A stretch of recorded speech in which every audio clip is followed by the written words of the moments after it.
You're listening to PetLifeRadio.com.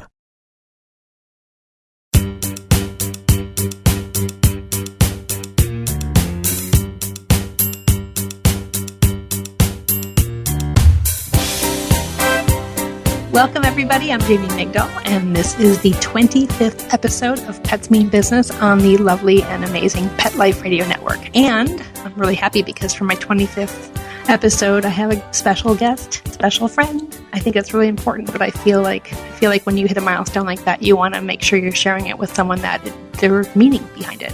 So I'll get to that in a moment. But so thank you so much. I'm so grateful that I've been able to keep this podcast going for 25 episodes, and I hope that you've gotten a lot out of it. I've heard from so many of you over the last several months, and it sounds like you're liking it. So that's cool. And, that's the whole point. There's really no other reason to be doing this if it's not benefiting you. Because it's certainly, I love doing it. It's super fun. But the reality is that, there's limited time in the day and limited time in life. And if I'm going to choose to do something, I only want to do it if it's something that's beneficial for more than just me. And I hope that, and like I said, I think that's what's happening. I think that it's beneficial for a lot of people. And then if you need to hear something that you're not hearing, if you want more from me in some way, if there's a special guest that you want me to bring on, you just need to let me know. You can reach me at jamie@petliferadio.com. So here's the deal. Why do we even do this 25 podcasts? Why do we even have this show? Why do we? Well, I'll tell you. Here's the real deal is this. So I've been in the pet industry for about, 20 some years. And honestly, within that 20 years, there has not been a single day. And it sounds like a crazy statement. It sounds like it's a hyperbole, but it's not. There has not been one single day that has gone by in that 20 some years where I haven't felt grateful or inspired or some emotion around the industry. And not just because I love animals. I always say that if you're in the industry, that's a foregone conclusion, something you shouldn't even have to talk about. It's like, I like breathing. But it's more about the people. It's actually all about the people. It's about the people who are in the industry. It's about the people who want to be in the industry. It's about the innovators. It's about the thinkers. It's about the passion. It's about climbing up a mountain to find out what's at the top, because this industry isn't so clear-cut, right? It's not so clear-cut. It's not so obvious that you're going to go to school and major in Pet Industry 101 and graduate with that degree, and you're going to have a job doing XYZ that you know exactly what the next 40 years will hold. It's just not that way. And so thus this podcast was born, because there's so many thousands and thousands, and I would even say, tens of thousands, maybe even hundreds of thousands, maybe even into the millions of people who do think about working with animals, whether it be in the zoo environment, whether it be in the shelter environment, whether it be in the product or, packaged goods environment, whatever it is. People want to work in this $62 billion industry, but there's no easy way there, always. So that's the whole point, right? We talk to people who have done that, who have been in that position where they looked around and they said, I want to work with animals, and they've found their way there. So that's the thing that inspires me the most. It's these folks who are living with intention, and they're walking to the edge, and they're listening, and they're practicing things, and they're doing things with no regret. And that's just the stuff that, that's what life is. And it's not always easy, and it's not always clear. And it's really not always something that people will see what you see, but these entrepreneurs and these vision people that I speak to, these vision makers that we speak to on this podcast, they're just doing it. So if you happen to be that person who's sitting there right now thinking, gosh, I think I want to work with pets. I think I can be an entrepreneur. I think I might want to try this. Listen to what people are saying on this podcast. Talk to people in your community. Talk to people who take care of your pets. Find out what they've done. Find out what their secret is. Learn from them and follow your dreams. And that sounds really cheesy and really cliche, and it almost kills me. I cringe when I say follow your dreams. But it is about following your dreams and, realizing that every dream isn't always perfect, but there's so many things to learn about yourself as you're doing that. So, like I said, my special guest today did the same thing, did this exactly, and that's why I think she's a perfect guest for episode 25. Her name is Betsy Lane. She has a business called PetKiDo, PetKiDo,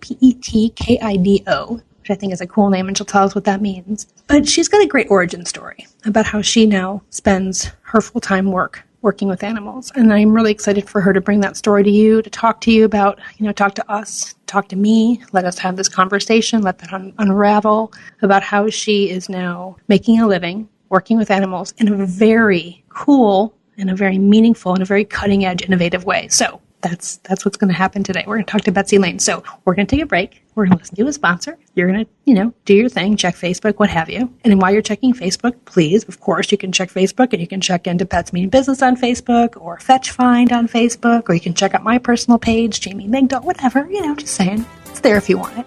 And when we come back, Betsy will join us and we'll talk about all these really interesting things and the culmination of them and this really cool person who I think you're going to totally love like I do, and everyone who I know who knows her loves her as well. So we'll be right back. Thanks for listening.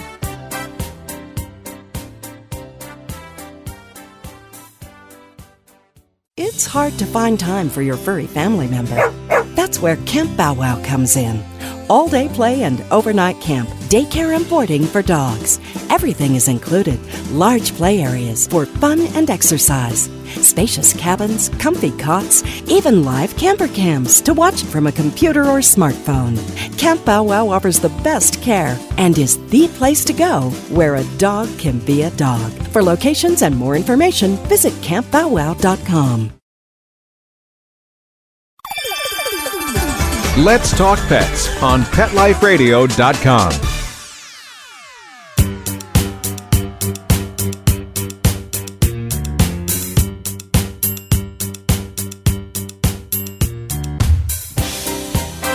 So I promised you someone cool, and you stuck around, so you must want to see someone or listen to someone cool. So here we go. Betsy Lane, welcome to Pets Mean Business. Hi, Betsy. Hi. Thank you so much for having me. I'm so honored and thrilled to be your 25th episode guest. That's fantastic. Well, you seriously deserve it. So let's just, whenever I know somebody who's on the show, I always feel like I want to just be super transparent about that and just talk about the fact that we do work together, that we do share a community, that we've known each other for, how long have we known each other?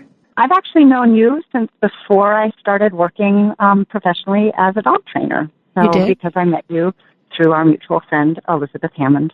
Oh, that's right. Of course. That's right. All right. I wasn't even... Who was the one who introduced you as my dog trainer. And she encouraged me to follow this path. So, wow, you know what? I'm so glad that you reminded me of that, because I did not remember that was how the origination. I didn't remember that was origination of our relationship. So that's how this happened for you. That Elizabeth, your own dog trainer. What did you say? You said, I want to do this too. How did that happen? Well, she really encouraged me. She was a person to me who really opened my eyes to the ways that you can make a living working with animals, and in particular working with dogs. And I sort of, as we were working in a training sort of a context, both privately and in group training classes, I kept looking at her and thinking, well, she's doing this. Why has it never occurred to me that I could do this? And, I learned so much from her, and through her, she encouraged me. She said, you have really good instincts and you have good timing, and, just some really concrete little bits of encouragement that I think I needed in order to boost my own confidence and to think, I could do this. Maybe this isn't such a crazy idea. What were you doing at the time? What was your work at the time? At the time, I was a full-time editor. I worked in the editorial department of an educational publishing company. I had been a classroom teacher, and then I had transitioned into educational publishing. And at the time, I was actually the editorial director of a small publishing company. So I had an office job that had nothing to do with animals. So can I ask you, I know it's a personal question, and I'm going to ask you anyway, because I think it's so relevant. How old were you when you had that aha moment, when you had that conversation with Elizabeth? Let's see. I was probably early 40s, very early 40s, 41, okay, 42. So you were a fully formed professional woman in a career that was obviously moving forward, and there was no reason to be. You weren't unhappy in your career. I'm not picking up on that. No. I think as with any career, there were parts of it that I absolutely loved and was passionate about, and other parts that, okay, well, I do this and they pay me, But no, by the time I had that aha moment where I realized, wow, I could really, really follow my heart, which is a phrase, by the way, that one of my all-time heroes, Jane Goodall, uses. She says, follow your dreams and your heart. And so by the time I came to that realization, I'd actually had two careers. I had a career as a teacher, and then, as I said, I morphed into educational publishing, where I used some very similar skills and added some new skills to it. And then I decided to leave that and work with animals. And so as you're sitting at your desk in those jobs, whether it be in the classroom with the kids or sitting in the corporate job as an editor and writer, never were you kind of staring out the window and just fantasizing about running through a field of poppies with golden retrievers? Well, you know me, Jamie, they would have had German Shepherds, not golden retrievers. But yes, and that's the thing, in thinking about participating, having this conversation with you today, I was thinking that one of my, I don't have a lot of regrets in life, but when I was a kid, I would have loved to work with animals. I literally, from the day I heard that Jane Goodall existed, I wanted to be Jane Goodall. I wanted to live in the jungle and live with chimpanzees. I couldn't see why, my parents wouldn't let me have a chimp or an alligator or a snake or whatever for a pet. And so part of me always wanted to do that. So yes, part of my brain was always running through the field of wildflowers with the pack of dogs. But as a kid, the only job I thought that you could have if you were an animal person, so to speak, was a vet. Right. Was a vet. Yeah. And I knew that wasn't quite my niche, and I always wanted to work. I always thought I wanted to be a teacher. And so what I'm doing now, I see myself as a teacher and someone who can empower either on people, either I'm teaching people or I'm teaching dogs, or most of the time I'm working with both of them in the same room at the same time. And so to me, it's a way of my work now really is the perfect symbiotic sort of a career path because it combines both education and animals. And I feel like that's where my heart is and that's where my skills are in my training. It's really interesting to have you talk about, as a child, kind of hearkening back to that time about, those early thoughts that we always have as children about what we would want to be, quote unquote, when we grow up. And I just realized a pattern, and you're telling me about your experience as a child thinking about working with animals and recognizing at that point that the only thing you were able to really point to as a viable career option was veterinary medicine. I think that if I go back and think through just the podcast alone, thinking through all the guests and all the conversations, I think that's a running theme. Well, of course it has to be, right? I've never really connected the dots necessarily, but I think that's a theme. I think that most people who end up doing a career change, and the pet industry, as you know, is full of career changers, more than kind of organic folks who have grown up in the industry like myself, but most people are coming to it as a second or even third or fourth career.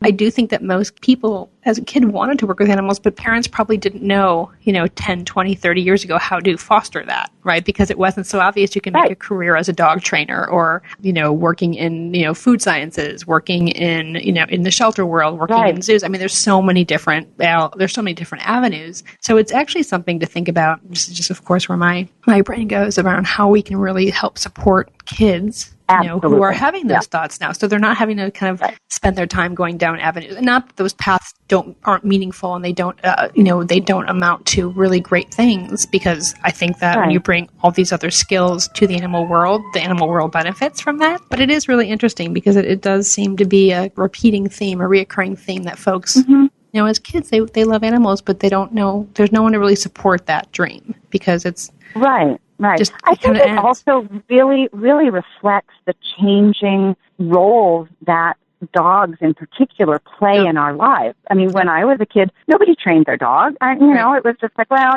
whatever. You open the back door. You open the back door. There they go. They come back at the end of the night. So we didn't have dog trainers. I mean, I love it when I go to people's homes, my private clients, and I know we'll get more into what I actually do, but we will. I promise. When I go to people's homes, and oftentimes they'll ask whether their children can be involved, and I say yes, and I explain that I used to be a classroom teacher, and I love the fact that some of these kids, first of all, they're absolutely natural at dog training. Not all of them, obviously, but a lot of them are just fantastic assets. Yep. And they really get it, and they're very eager. And I think, wow, these kids are having such a different experience, an experience that literally not a single one of my friends or my peers had when we were growing up, because nobody had a dog trainer come to their house. It's such a great point. I've never thought of it that way. I've never framed it that way, but you're exactly right. And I have had very similar experiences in my career as a dog trainer, that some of the best trainers I've ever met have been kids, whether it's like a young kid, 6, 7, 8, or like a teenager, kind of a preteen person. Really, really insightful. Well, I do want to for sure talk about what you do, because that's such a part of your story and such a part of why we do this show, because people need to understand that this is, like you said, and like we've said, there's really a career here if you want there to be. So, Betsy, here's what we want to do. Let's take a break. We'll come back from the break and we'll talk about how you make money, how you are designing your day, what your day looks like. I want to talk about that. Like, what does it really look like to be working with animals every day from a kind of 9 to 5 perspective? A lot of people who are wanting to get into this industry, they have they kind of conceptualize it in a certain way, but then they can't really understand what a day-to-day 9 to 5 kind of work life looks like when you're training dogs or whatever you're doing. In this case, of course, working with clients and their animals. I'd like to talk about what are the struggles around that and what are the things that are the most delightful. So when we get back from break, let's make sure we talk about that so we can make sure that the folks who are listening are getting the most value from this conversation and giving them the most information that's applicable for their life. Sounds great. Okay, great. All right, so everybody, will be back after the break with my colleague and friend, Betsy Lane.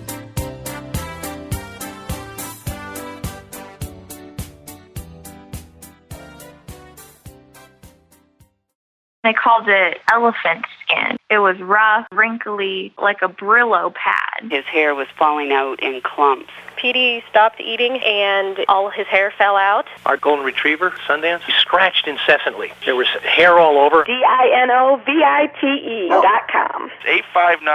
859-428-1000. The omega-3 fatty acids. Flaxseed, zinc, alfalfa. The digestive enzymes that are cooked out of regular dog food. Dinovite is nutrition. Within 2 weeks, the shedding slowed down to almost none. The scratching went away after a few days, and Sundance's coat was starting to get shiny and glossy. It's a 180 turnaround. His skin has cleared up. He's not in pain. If your dog has shedding, dry skin, excessive scratching, do the Dinovite.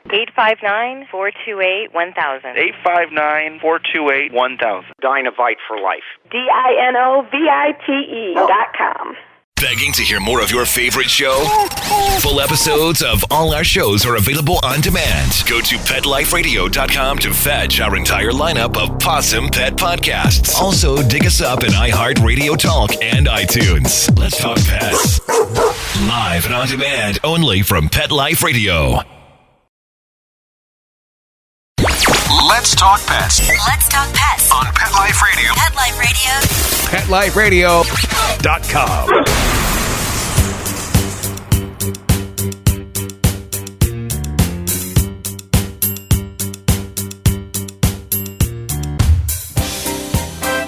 So this is funny. All right, so get this. This is some of the fun stuff about broadcasting. So after we got done recording this podcast, our 25th, Betsy Lane and I, it turns out that there was a button pressed somewhere that didn't record the second half. So you know what? That happens, right? These things happen.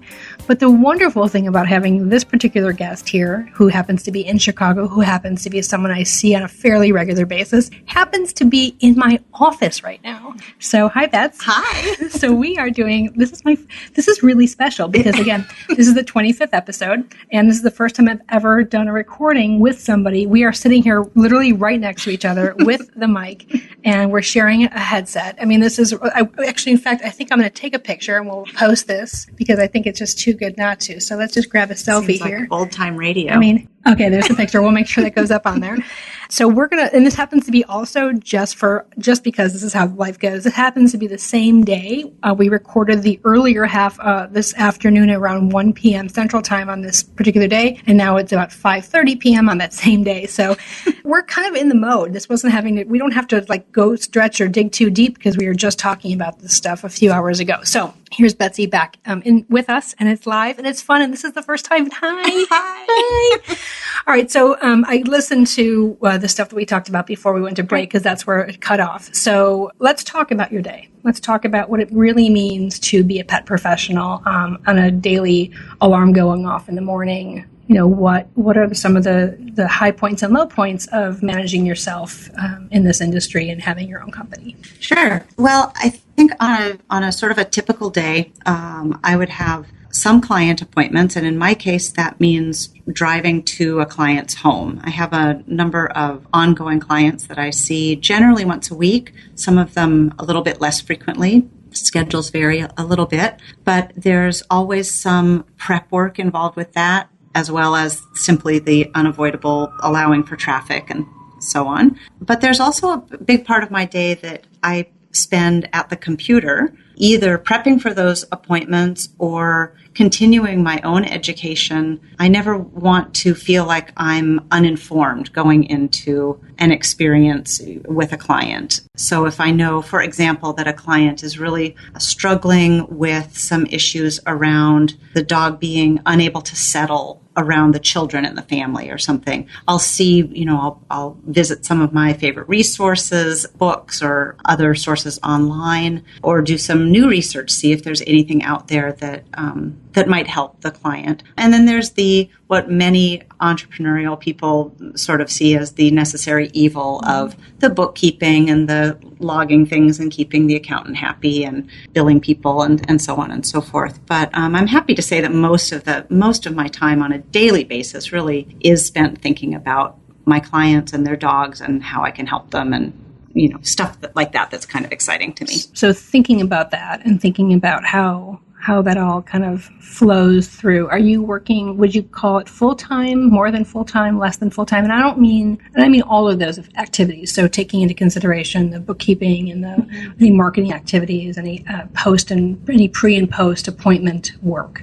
And then, of course, the appointments and the driving and everything. So all bundled together, how many hours are we looking at? Well, I think it probably comes out to about, all told, probably 30 hours a week. So a little bit less than full-time. And I also, like most of us, have other things that take up at least those additional 10 or 20 or 30 hours that we would expect to be working. So it's a little bit less than full-time.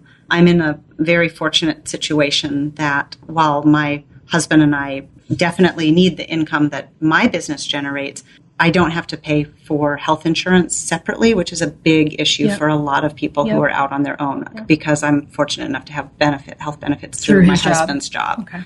So that's a big consideration when you start looking at the whole picture of how am I going to pull this off? How am I going to do what I love for a living? And so do you think that knowing that you had that safety or that security of a second income and health insurance, do you think that made it, and maybe this is an obvious yes, but maybe not, did that make it easier to make this decision? Or do you think you would have made the decision to follow this path even if those things weren't in place? I know that that's a hard question. Right, but I know where you're coming from. And for me, I know that I would have made this career change. I went into this line of work. I decided to follow what I really, really wanted to do, what my heart had always told me I wanted to be doing. I made that career change after some kind of pivotal moments in my own life and in my family's life. And the details, in a sense, don't really matter. But we have these moments in our lives where we think, wow, life is fleeting and you only get one shot. And if you can make this happen, make it happen. Make doing what you love more a part of your life, if you can do that. And so what really made the difference for me, like the benefits, that was nice, but you can go out and you can get a job in the pet industry, as you know all so well. You can get a job that has benefits. I could have made that happen. What really mattered to me was that the people I knew and loved and respected most, including my husband, they were behind me. And they said, go for it. Even if we need to pick up some pieces while you get started, we support you in this. That's probably the most important thing, benefits and everything else. You figure that stuff out, but having that support from your circle of people. And a lot of people don't have that. I know a lot of people, and you probably do too, who come home from their cubicle job and say, you know what, honey, I want to quit and I want to go work at the zoo, or I want to walk dogs, or I want to open up a boarding and daycare. And that doesn't happen. And I know even for myself, and I don't know if it sounds like you didn't experience this, but being in the pet industry for so long and now having a technology business, in Fetch Find, I know that I get a lot of people laughing or rolling their eyes. Oh, you're in the pet industry? That's cute. Oh, how cute. You play yeah, with it's puppies all cute. day. Right, it's cute. It's like there's this like inherent disrespect that comes with when you say pet industry, because it is a fairly fragmented and cottage industry, and I get that, and that actually creates a great opportunity for smart people like you, because you can use that fragmentation to your benefit. Sure. But I feel like that is a struggle for a lot of people. I hear that. And in fact, when I first wanted to become a dog trainer, and I owned a dog walking company for 4 or 5 years, decided that I had a great mentor and a local veterinarian here, Dr. Sedone, and I said I wanted to become a dog trainer, and she said, I support that 100%, and how can I help you? And we decided together that I would go back to school, and I presented this to my family, that I was going to go back to school to become a dog trainer. And my father, really, he had a problem with that. He had a problem with that. Why don't you go back to school to become a doctor? Right. Literally was his exact comment. Why don't you go back to school to become a lawyer? Right. And so you're so smart. You could do something so much better. Right. And that is exactly right. And so you want to say, really, this, I'm paving my way, and I'm doing. And so, so it's like almost like when people, if you're sitting there and you're struggling, if you're a person that's listening to Betsy and I talking and you're struggling with that, it's just about it's almost like being industry agnostic minded. When you make a decision to go into this industry, it's the same. You have the same challenges, the same excitement, the same anything. It doesn't matter what you're doing. It's the same research. It's the same. It's about when you're changing directions. It doesn't really matter the industry. So I do find that people need extra support that are moving into the pet industry because it is so kind of fragmented. So that's why I think it's a really good point. Yeah. It's great to have that's why these associations and these networks and reaching out and getting support, which is I think what you did brilliantly on the TTouch side. So you identified that you wanted to be a dog trainer. You found this organization through Linda Tellington Jones. You found this organization that was able to really provide some structure, some guidance, some consistency, some uniformity, some community. So you're a great example of not only saying, I want to do this, which in this case happens to be pets, but you found a way to really bundle it. Bundle's not the right word, but put your arms around it in some way that you can. And so I think that's a really, and not everyone needs to do that, but you did that. And you're very deliberate in your thinking. You're very analytical in your thinking. You approach things and I've watched you do this, you approach things with a very clear head. You're very emotional when it comes to making, next step decisions. I've watched you. I really have. And I really admire that in you. And I think people can learn from that. Right. I think that the more that we can envision where we want to go, and this is just, it's so parallel to dog training, right? You look at your end goal. Oh, that's such a good one. Right. And then, this is good. And then I feel like a part of what I work with all of my clients with, whether they just, want some basic puppy training. They have a puppy. They have no idea what to do with the puppy. Or if they're really dealing with some fairly troubling, significant issues and they don't know if they can keep their dog. They don't know if their dog is rehomable. They don't know what to do. So whether we're addressing something through training in a sort of more familiar sense or through TTouch, I feel like it really is a skill to see the goal, define your goal. And then the trick comes in breaking down all of those incremental steps, breaking down your path into these steps that you can manage, right? Because you can't do it all at once, right? Just the TTouch certification training takes 2 years. So right there, and believe me, I started out thinking, 2 years? What? I don't have 2 years. But I saw the wisdom in it as I went through it because it gives you time to learn all of the skills you need to learn to really get the philosophy and to work towards this much larger goal. And I see that all the time with my clients. They want Lassie, and they don't understand that all of the little pieces that make up that final goal, that ultimate goal for whatever, behavior they have in mind that they want their dog to do. And so part of it is just being able to visualize the steps, and not everybody can do that. I was going to say, I think that you are, as we just mentioned before, that you are you're a rational thinker. You're a deliberate, you take deliberate actions. You go about things very comprehensively. And I don't think that many people do that well.